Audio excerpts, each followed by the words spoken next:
Hello all, നിങ്ങളെല്ലാവരും കേട്ട കാര്യം വളരെ സത്യമാണ്. നീറ്റ് എക്സാമിന്റെ പാറ്റേൺ മാറിയിട്ടുണ്ട്. കഴിഞ്ഞ വർഷം നീറ്റ് നടന്ന പോലെയല്ല ഈ വർഷം നീറ്റ് നടക്കാൻ വേണ്ടി പോകുന്നത്. പുതിയ പാറ്റേണിലാണ് എന്നുള്ള കാര്യം എൻടിഎ വ്യക്തമാക്കിയിട്ടുണ്ട്. അതിന്റെ വിശദ വിവരങ്ങളാണ് നമ്മൾ ഇന്ന് ഈ വീഡിയോയിൽ ഡിസ്കസ് ചെയ്യുക. അതിന്റെ കൂട്ടത്തിൽ തന്നെ നീറ്റിന്റെ കട്ട് ഓഫ് വ്യത്യാസം വരുമോ, ഡിഫിക്കൽട്ടി ലെവൽ വ്യത്യാസം വരുമോ എന്നുള്ള നമ്മുടെ ആശങ്കകൾ കൂടി ചർച്ച ചെയ്യാൻ വേണ്ടി പറ്റും.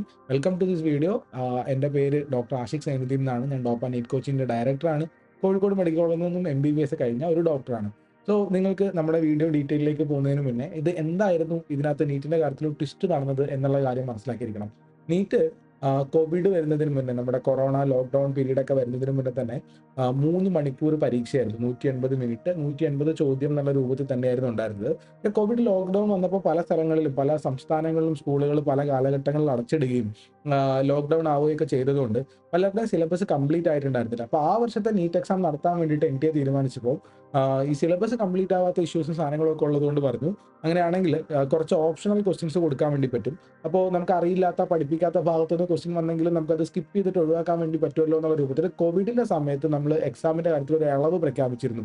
അതായത് ഓരോ സബ്ജക്റ്റിലും 45 ചോദ്യമാണ് ആൻസർ എഴുതേണ്ടത്. പക്ഷെ നമ്മൾ 50 ചോദ്യങ്ങൾ തരും, അതിനകത്ത് 5 എണ്ണം നിങ്ങൾക്ക് സ്കിപ്പ് ചെയ്യാൻ വേണ്ടി പറ്റും എന്നുള്ള ഒരു ഓപ്ഷനിലായിരുന്നു നമ്മൾ ഇതുവരെ നീറ്റ് 2021, 22, 23, 24 ഒക്കെ നടന്നിട്ടുണ്ടായിരുന്നത്. അങ്ങനെയായിരുന്നു. ഇപ്പോൾ നമ്മുടെ കോവിഡ് സാഹചര്യങ്ങളെല്ലാം മാറി, ലോക്ക്ഡൌൺ ഒക്കെ മാറി, സിലബസിന്റെ പരിഷ്കാരങ്ങൾ പൂർത്തിയായി, എല്ലാ കാര്യങ്ങളും കൃത്യമായി ഓർഗനൈസ് ചെയ്തപ്പം എൻടിഎ നമ്മൾ ആ തന്നിരുന്ന ഡിസ്കൗണ്ട് മാറ്റുക മാത്രമാണ് ചെയ്തിട്ടുള്ളത്. അല്ലാതെ ഇതൊരു പുതിയ മാറ്റമാണ് നമ്മുടെയൊക്കെ ഭാവി നശിക്കാനുള്ള ഒരു കാരണമാവുന്നുണ്ട്, അല്ലെങ്കിൽ ഒരു എക്സ്പെരിമെന്റ് ആണ് എന്നുള്ള രൂപത്തിലേക്ക് പറയുന്നതിനൊന്നും അടിസ്ഥാനപരമായിട്ടുള്ള ഇതില്ല. എങ്ങനെയായിരുന്നോ നീറ്റ് എക്സാം, ഒരു എൻട്രൻസ് എക്സാം ഇതുവരെ നടന്നിട്ടുണ്ടായിരുന്നത്, അതേ പാറ്റേണിലേക്കാണ് കാര്യങ്ങളെ മുന്നോട്ട് കൊണ്ടുപോയിട്ടുള്ളത് എന്നുള്ളതാണ്. സോ ശരിക്കും പറഞ്ഞു കഴിഞ്ഞാൽ ഇത് നല്ലതാണോ മോശമാണോ മാറ്റങ്ങൾ എന്ന് പറയുകയാണെങ്കിൽ എനിക്ക് രണ്ട് കാര്യങ്ങളും കൂടി പറയണം. ഞാൻ ഇതിന് മുന്നേ പബ്ലിഷ് ചെയ്ത വീഡിയോസിൽ ഇങ്ങനെ കമന്റ് വന്നിട്ടുണ്ടായിരുന്നു, ഇത് ഡിഫിക്കൽട്ട് ആവുമോ സാറേ എന്ന് ചോദിക്കാൻ വേണ്ടിയിട്ട്. ബേസിക്കലി എക്സാമിന്റെ ടഫ്നെസ് ലെവൽ നമ്മൾ എല്ലാ വർഷവും ഒരേപോലെയാണ് വരാറുള്ളത്. It will not be a too tough exam, it will be ഒരു ഈസി ടു മോഡറേറ്റ് എക്സാം ആണ്. മോഡറേറ്റ് അല്ലെങ്കിൽ high level of critical thinking വരുന്ന ഒരു ലെവൽ 3 ക്വസ്റ്റ്യൻസിന്റെ അളവൊക്കെ വളരെ കുറവുള്ള ഒരു എക്സാമാണ് നീറ്റ്. ഈ വർഷം അങ്ങനെ തന്നെയാണ് വരുന്നുണ്ടാവുക. നമുക്ക് ഒരു സബ്ജക്റ്റിന്റെ ഉള്ളിൽ നിന്ന് ടോട്ടലി 45 ചോദ്യമാണ് വരാനുള്ളത്. ഫിസിക്സ്, കെമിസ്ട്രി, ബയോളജി, ബോട്ടണി അല്ലെങ്കിൽ സുവോളജി എല്ലാത്തിലും 45 ക്വസ്റ്റ്യൻ. ഈ 45 ക്വസ്റ്റ്യനിൽ നമ്മൾ വളരെ ഡിഫിക്കൽട്ട് ആയിട്ട് പ്രതീക്ഷിക്കുന്ന ക്വസ്റ്റ്യൻ ഓരോ സബ്ജക്റ്റിൽ നിന്നും ഒരു 3 മുതൽ 5 ക്വസ്റ്റ്യൻസ് വരെ മാത്രമേ ഡിഫിക്കൽട്ട് ആയിട്ട് പ്രതീക്ഷിക്കുന്നുള്ളൂ. ഉദാഹരണത്തിന് ഫിസിക്സ് എടുത്തു കഴിഞ്ഞാൽ, ഫിസിക്സ് എല്ലാവർക്കും പേടിയുള്ള ഒരു സാധനമാണ്. പക്ഷേ ഫിസിക്സ് എടുത്തു കഴിഞ്ഞാൽ ഫിസിക്സിനകത്ത് നമുക്ക് ഡിഫിക്കൽട്ട് ആയിട്ട് പ്രതീക്ഷിക്കുന്ന ക്വസ്റ്റ്യൻസ് ഒരു മാക്സിമം 5 ആണ്. ഒരു 3 to 5 മാത്രമേ വരുന്നുണ്ടാവുള്ളൂ. ബാക്കി 40 ക്വസ്റ്റ്യൻസും ലെവൽ 1, ലെവൽ 2 ആയിരിക്കും. അതിൽ ലെവൽ 1 തന്നെയാണ് മുന്നോട്ട് നിൽക്കുക. 30 മുതൽ 35 ക്വസ്റ്റ്യൻസ് വരെ ലെവൽ 1.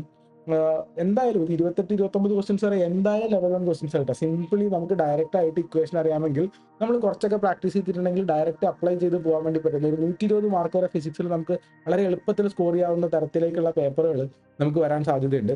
ഇനി അതിന്റെ കൂട്ടത്തിൽ പിന്നെ ഒരു ബേസിക്കലി 5-10 ക്വസ്റ്റ്യൻസ് ഒരു ലെവൽ 2 ക്വസ്റ്റ്യൻസ് ആണ്. നമ്മൾ ഇക്വേഷൻ ഡയറക്റ്റ്ലി അറിയുക മാത്രമല്ല, ഒന്നും കൂടി ഒന്ന് ആലോചിച്ചിട്ട് ആൻസർ എഴുതുന്ന സാധനങ്ങളാണ്.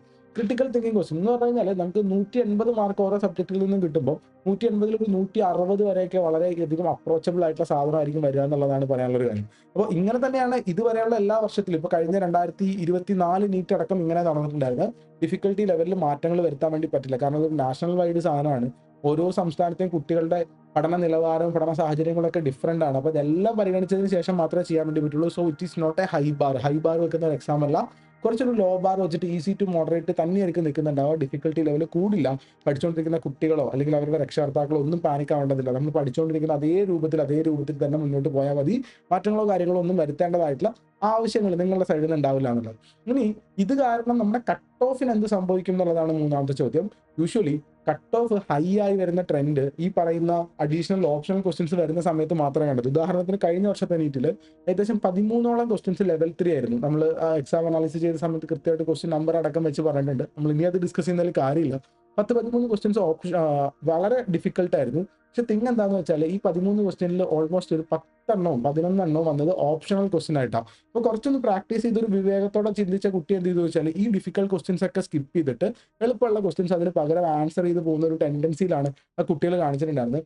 അത് കാരണമാണ് അത്രയധികം ഫസ്റ്റ് റാങ്ക് വന്നത്. തുടക്കത്തിൽ തന്നെ 67 ഫസ്റ്റ് റാങ്ക് ഉണ്ടായിരുന്നു. പിന്നെ അത് പരിഷ്കരിച്ച് 17 ഫസ്റ്റ് റാങ്ക് ആക്കി മാറ്റി. അപ്പോൾ ഇത്രയധികം ഫസ്റ്റ് റാങ്കുകൾ വന്നു. 700-ന് മേളിൽ തന്നെ 14,500 കുട്ടികൾ വന്നു. അങ്ങനെ കട്ട് ഓഫ് കേരളത്തിൽ ഒരു 625 നിന്ന കട്ട് ഓഫ് 675 പോയി എന്ന് പറയുന്ന സാധനങ്ങൾ എല്ലാം തന്നെ സംഭവിച്ചത് ഈ പറയുന്ന ഈ ഒരു മാറ്റം അതിനകത്ത് വന്നിട്ടായിരുന്നു നമ്മളുടെ ഈ നമുക്ക് അറിയില്ലാത്ത ക്വസ്റ്റ്യൻസ് സ്കിപ്പ് ചെയ്യാൻ വേണ്ടി പറ്റും എന്നുള്ള ഒരു ഓപ്ഷൻ, അല്ലെങ്കിൽ ഡിഫിക്കൽട്ട് ആയിട്ടുള്ള കുറച്ച് ക്വസ്റ്റ്യൻസ് സ്കിപ്പ് ചെയ്യാൻ വേണ്ടി പറ്റും എന്നുള്ളതുകൊണ്ടാണ്. അപ്പോൾ എക്സാമിന്റെ ഒരു ഡിഫിക്കൽട്ടി ലെവൽ അതേ നിലയിൽ തന്നെ നിലനിർത്തി ഈ ഓപ്ഷണൽ ക്വസ്റ്റ്യൻസ് ഒഴിവാക്കുന്നത് വഴി കട്ട് ഓഫ് തിരിച്ചു വരും. ഇപ്പൊ 675 നിന്ന സാധനമൊക്കെ അതിനേക്കാളും താഴേക്ക് വരുന്നുണ്ടാവും. നമുക്കൊരു 650+ ഒക്കെ കിട്ടുന്നുണ്ടെങ്കിൽ തന്നെ നമുക്ക് നല്ല സീറ്റ് കിട്ടാനുള്ള പോസിബിലിറ്റി ഉണ്ട്. ഞാനിപ്പോൾ പറയുന്നത് നിങ്ങൾ പഠനത്തിന് ടാർഗറ്റ് 650 വെക്കാൻ വേണ്ടിയിട്ടല്ല. പഠിക്കുന്ന സമയത്ത് നമ്മൾ 720 വേണ്ടി തന്നെ പഠിക്കണം. അതിനകത്ത് ഒരു മാറ്റവും നമുക്ക് ഉണ്ടാവാൻ പാടില്ല. നമ്മൾ പഠിക്കുന്നത് ഫുള്ളിന് വേണ്ടിയിട്ടാണ്. 720 എന്നുള്ള ഒറ്റ ടാർഗറ്റിന് വേണ്ടി പഠിക്കുക. കിട്ടുന്നത് കിട്ടട്ടെ, പക്ഷേ നമുക്ക് കട്ട് ഓഫ് താഴേക്ക് വരും എന്നുള്ള കാര്യം ഏകദേശം ഷുവറായിട്ട് നമുക്ക് ഈ സമയത്ത് പ്രെഡിക്റ്റ് ചെയ്ത് പറയാൻ വേണ്ടി പറ്റുന്നുണ്ടാവും. സോ 3 പ്രധാനപ്പെട്ട കാരണങ്ങളാണ് നിങ്ങളോട് പറയാനുള്ളത്. ഒന്നാമത്തെ കാര്യം, എക്സാം പാറ്റേൺ മാറിയിട്ടുണ്ട്. മാറുകയല്ല, പണ്ടുണ്ടായിരുന്ന തന്നിരുന്ന ഡിസ്കൗണ്ട് ഒഴിവാക്കുകയാണ് ചെയ്തിട്ടുള്ളത്. രണ്ടാമത്തെ കാര്യം, difficulty level will be same എന്നുള്ളതാണ്. No change in study pattern. നമ്മൾ ആത്മാർത്ഥമായിട്ട് ഇനിയും നിങ്ങൾക്കൊരു 3 മാസം, ഒരു 100 ദിവസത്തിനടുത്തുണ്ട് ഇരുന്ന് പഠിക്കുക എന്നുള്ളതാണ്. 1 2 3 4 5 6 ഒരു മടിയില്ലാതെ അങ്ങനെ ആത്മാർത്ഥമായിട്ട് ഇരുന്ന് പഠിക്കുക എന്നുള്ളതാണ് നിങ്ങൾ ഓരോരുത്തരും ചെയ്യേണ്ട കാര്യം. വളരെ അടിപൊളിയായിട്ട് പോവുക. Exam pattern will be same എക്സാമിന്റെ question paper difficulty level will be same. നമ്മൾ പ്രാക്ടീസ് ചെയ്യുന്ന questions will be same. You have to do that. അത്ര മാത്രം ചെയ്താൽ മതി. മൂന്നാമത്തെ കാര്യം, കട്ട് ഓഫ് ആയിരിക്കും, അളവ് കിട്ടും, സമാധാനമായിട്ടിരിക്കുക. കുറച്ചും കൂടി റിലാക്സ്ഡ് ആവാൻ വേണ്ടി പറ്റുന്ന ഒരു പോയിന്റ് ആയിരിക്കും എന്നുള്ളതാണ്. പിന്നെ ഇൻസ്റ്റിറ്റ്യൂട്ടുകൾ, ഇപ്പോൾ ഡോപ്പയിൽ അടക്കമുള്ള ഇപ്പോൾ വരുന്ന 3 ദിവസം കൂടി കഴിഞ്ഞിട്ട്, ഇന്നിപ്പോൾ ഞാൻ ഈ വീഡിയോ ചെയ്യുന്നത് സാറ്റർഡേ ആണ്. ഇന്നാണ് ഈ ഒരു നോട്ടിഫിക്കേഷൻ വന്നത്. ജനുവരി 25 സാറ്റർഡേ ആണ് ഈ നോട്ടിഫിക്കേഷൻ വരുന്നത്. നമുക്ക് ജനുവരി 30 ആകുമ്പോഴത്തേക്ക് നമ്മുടെ ആദ്യത്തെ 720 എക്സാം വരുന്നുണ്ട്. ഫുൾ മോക്ക് എക്സാം വരാൻ വേണ്ടി പോകുന്ന റിവിഷനിൽ ഈ അനൗൺസ്മെന്റിന് ശേഷമുള്ള ഈ എക്സാം അടക്കമുള്ള കാര്യങ്ങൾ നമ്മൾ പുതിയ പാറ്റേണിലേക്ക് മാറ്റുന്നുണ്ടാവും. ഇനി അത് കഴിഞ്ഞിട്ട് ഡോപ്പയിലെ കുട്ടികൾക്ക് 100ഓളം എക്സാമുകൾ എഴുതാനുണ്ട്. എല്ലാ ഇൻസ്റ്റിറ്റ്യൂട്ടുകളിലും എക്സാം സീരീസ് തുടങ്ങിയിട്ടുണ്ടാവും. അവിടെയുള്ള ഈ പറയുന്ന എല്ലാ നമ്പർ ഓഫ് ക്വസ്റ്റ്യൻസ്, എല്ലാ എക്സാമുകളും ഈ പറയുന്ന 180 ക്വസ്റ്റ്യൻസ് എന്നുള്ള രൂപത്തിലേക്ക് മാറ്റി പഠിച്ചാൽ വളരെ സിമ്പിളായിട്ട് പ്രാക്ടീസ് ചെയ്ത് അവിടം വരെ എത്താനുള്ള എല്ലാവിധ സമയവും സൗകര്യങ്ങളും സാധനങ്ങളും ഒക്കെ ഉണ്ട്. So be confident and study very well എന്നുള്ളത് മാത്രമേ പറയാനുള്ളൂ. എക്സാമിന്റെ കട്ട് ഓഫ് കുറയും, നമുക്ക് കാര്യങ്ങൾ കൂടുതൽ എളുപ്പമുള്ള കാര്യമാണ്. ഡിഫിക്കൽട്ടി ലെവൽ സെയിം ആണ്. നമുക്ക് ഇങ്ങനെ തന്നെ കണ്ടിന്യൂ ചെയ്താൽ മതി. പാറ്റേൺ മാറിയത് ട്രെയിൻ ചെയ്യാൻ വി ഹാവ് 3 months മോർ. നീറ്റിനെ സംബന്ധിച്ചിട്ട് നമ്മൾ ഒരുപാട് വീഡിയോസ് ഈ ചാനൽ പബ്ലിഷ് ചെയ്യാറുണ്ട്. സബ്സ്ക്രൈബ് ചെയ്യാത്ത ആളുകളുണ്ടെങ്കിൽ സബ്സ്ക്രൈബ് ചെയ്തേക്ക്. നീറ്റ് പഠിക്കുന്ന കുട്ടികൾക്കോ അവരുടെ പേരൻസിനോ വീഡിയോ ഷെയർ ചെയ്യുന്ന കാര്യം മറക്കണ്ട. സോ അടുത്ത വീഡിയോയിൽ നമുക്ക് കാണാം. നിങ്ങളുടെ നീറ്റായിട്ട് ബന്ധപ്പെട്ട അല്ലെങ്കിൽ ഈ വിഷയമായിട്ട് ബന്ധപ്പെട്ട എന്ത് സംശയവും താഴെ കമന്റ് ബോക്സിൽ പ്രതീക്ഷിക്കുന്നുണ്ട്. ഓരോന്നിനും മറുപടി പറയുന്നുണ്ടാവും. So see you in the next video. By.